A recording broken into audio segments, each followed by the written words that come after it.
नमस्कार मित्रांनो, शेतकऱ्यांसाठी दररोजच्या महत्त्वाच्या बातम्यांमध्ये स्वागत।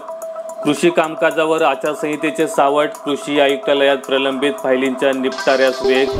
कृषी पायाभूत निधीत राज्याचा डंका, देशात दुसरा क्रमांक। 4850 संस्थांना 2396 कोटींचे भांडवल वितरित। खुशखबर, वरोरात हमीभाव कापूस खरेदी केंद्र सुरू होणार। 2 केंद्रांना CCIची मान्यता, शेतकऱ्यांना मिळणार दिलासा। मशीन आली तरीही जमीन मोजणीची 2500 प्रकरणे प्रलंबित, आणखी 25 मशीनची मागणी, भूमी अभिलेख होतोय अद्यावत। जिल्ह्यात 131.70 कोटींच्या जलयुक्तच्या कामांना मंजुरी, 1031 गावात 1664 कामे प्रलंबित, 739 कामांना प्रशासकीय मान्यता। तूर मक्याचा वाढला भाव, दुष्काळाने उत्पन्नाला मोठी कात्री, कांद्याच्या दरात उसळी, गहू बाजरीची आवक रोडावली। उपसा सिंचन योजना सौर ऊर्जेवर चालवणार, उपमुख्यमंत्री अजित पवार यांची माहिती। बँकांचा पीक कर्जासाठी ठेंगा, रब्बी हंगामात 26% कर्ज वितरण।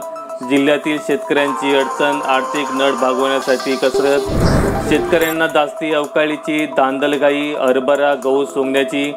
हवामानात परिणामकारक बदल, शेतकरी गुंतले शेती कामात, मजुरांची शोधाशोध। पुरंदरवर दुष्काळाचे सावट, पाणी टंचाईची तीव्रता वाढली, अनेक गावांमध्ये टँकरची मागणी। सिंचन योजनेच्या पाईपलाईनमुळे शेती व जमीनधारकांचे नुकसान, योग्य मोबदला मिळण्याची मागणी, दखल घेण्याची मागणी।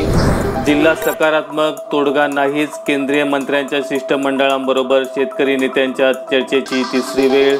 योजनाच नाही तर विभाग ठेवता कशाला, जिल्हा परिषदच्या कृषी विभागातील योजना राज्याच्या कृषी विभागाकडे।